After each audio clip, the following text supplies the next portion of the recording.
orang yang tahu organisasi utama penggalang aksi-aksi ini.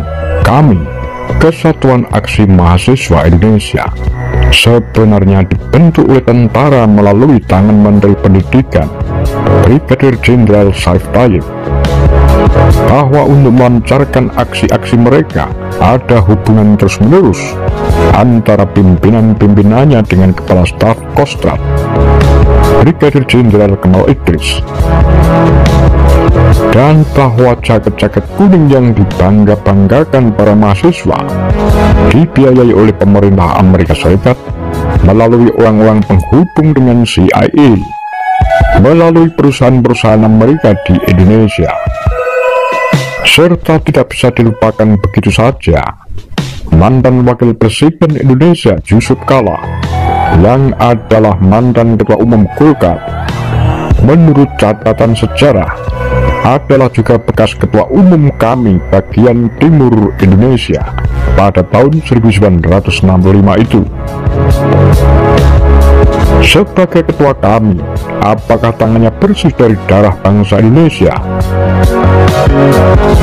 Kesatuan Aksi Mahasiswa Indonesia, kami, Kesatuan Aksi Pemuda Pelajar, KAPI, Kesatuan Aksi Sarjana Indonesia, dan berbagai kesatuan aksi lainnya, lengkap dengan laskar-laskar dan backing ABRI, setiap harinya terus-menerus melakukan demonstrasi sambil menghujat Bung Karno dengan mendapat ransum tiap hari 5.000 nasi bungkus lengkap dengan lauk pauknya dari Kedutaan Besar Amerika Serikat yang mengalokasikan dana 1 juta US dollar yang ditukar dengan rupiah di pasaran gelap. Demikian disinyalir oleh Bung Karno menurut pengakuan Subandrio. Pada 7 November 1965, Konsul Amerika di Surabaya, Tad Hefner, mengirim telegram ke Washington memberi informasi bahwa Angkatan Darat melakukan pertemuan dengan pimpinan pemuda Islam dan mengatakan kepada mereka supaya siap menghadapi PKI dan bersedia untuk membunuh atau dibunuh. Sedang Duta Besar Amerika Serikat di Bangkok, James Wilson, mengirim telegram ke Washington mengatakan sekarang ini menjadi sangat jelas bahwa militer menggunakan pemuda-pemuda Muslim dan Kristen menjadi regu pembunuh. Angkatan Darat membuat situasi menjadi sangat mencekam dengan kata-kata semboyan membunuh atau dibunuh, kill or to be killed, seperti yang diucapkan Konsul Amerika itu. Namun menurut Harsutejo dalam tulisannya sekitar G30S, hal itu adalah tidak benar. Dalam kasalah sejarah G30S ada gambaran yang disesatkan bahwa situasinya seolah-olah waktu itu dibunuh atau membunuh, seperti dalam perang saudara. Ini sama sekali tidak benar. Tidak ada bukti. Hal ini dengan sengaja diciptakan sesuai dengan kepentingan rezim militer Soeharto guna melegitimasi kekejaman mereka. Situasi telah dimatangkan oleh propaganda hitam pihak militer di bawah Jenderal Soeharto beserta segala peralatannya yang menyinggung nilai-nilai moral dan agama tentang perempuan sundel Gerwani sebagai yang digambarkan dalam dongeng horor Lubang Buaya. Emosi ketersinggungan kaum agama beserta nilai-nilai moralnya ditingkatkan sampai ke puncaknya untuk menyulut dan memuluskan pembantaian anggota PKI dan kaum kiri lainnya yang disebut sebagai kaum kafir yang dilakukan pihak militer dengan memperalat sebagian rakyat yang telah terbakar emosinya.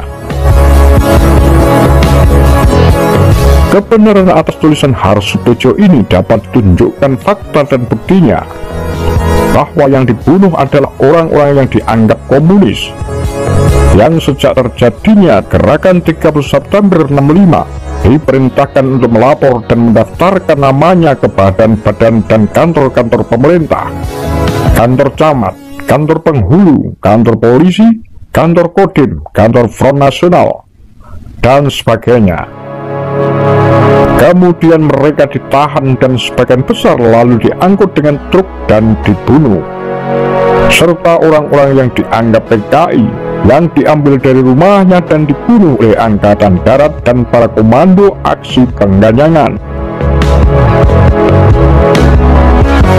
Dan bukannya perang saudara, bukannya PKI yang membunuh, tetapi PKI yang tak melawan yang dibunuh.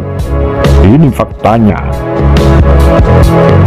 Namun menurut Hilmar Farid dalam suatu arena diskusi, halnya bisa saja begitu, karena dengan sangat sederhana bisa dijelaskan apa yang dimaksud Angkatan Darat, yaitu membunuh PKI berarti kamu golongan kita, Angkatan Darat. Kalau kamu menolak berarti kamu PKI dan mesti dibunuh. Jadi membunuh atau dibunuh, dan memang kenyataannya Ansor yang tidak mau membunuh juga mati dibunuh karena dituduh PKI. Di Bali, PKI mati, PNI juga mati karena dituduh PKI, sebab tidak mau membunuh PKI. Dan masa itu, dalam satu keluarga, ada beberapa aliran partai, dan karena Angkatan Darat, mereka semua saling membunuh. Demikian Hilmar Farid menjelaskan. Akan tetapi, yang jelas dan pasti, yang dibunuh adalah PKI. Apakah PKI yang asli dan sebenarnya, ataukah golongan yang di PKI-kan? Yang mati ada yang PNI, ada yang Bapergi, ada yang Perti, Partindo, dan sebagainya, yang semuanya itu dituduh sebagai PKI. Jadi jelas sekali yang dibunuh adalah PKI dan atau yang dianggap PKI. Sebab saat itu, saat melenyapkan lawan atau seseorang yang tidak disukai dengan cara mudah adalah dengan mendap dan menuduhnya sebagai PKI. Tidak akan ada yang menghukum kalau membunuh seorang yang dituduh PKI, karena di Indonesia tidak ada hukum dan keadilan. Seperti apa yang dikatakan oleh Howard Vanderspiel, ahli Indonesia di State Department Bureau of Intelligence and Research di tahun 1965. Tidak ada yang peduli kalau mereka dibantai, asal mereka adalah komunis. Tidak ada yang bakal menyelidikinya. Bahkan sampai saat ini juga masih dilakukan cara-cara yang sama untuk mengucilkan atau menjatuhkan seseorang dari jabatannya. Katakan saja bahwa kakak atau neneknya atau ibu bapaknya atau sanak keluarganya adalah PKI dan terlibat G30S, bekas tapol, atau yang bersangkutan pernah sekolah di sekolah PKI, maka kontan dia akan jatuh menjadi warga negara kelas kambing dan dikucilkan. Ini disebabkan karena pemerintah sekarang masih menjalankan dan meneruskan peraturan-peraturan diskriminatif yang diwariskan oleh Orde Baru.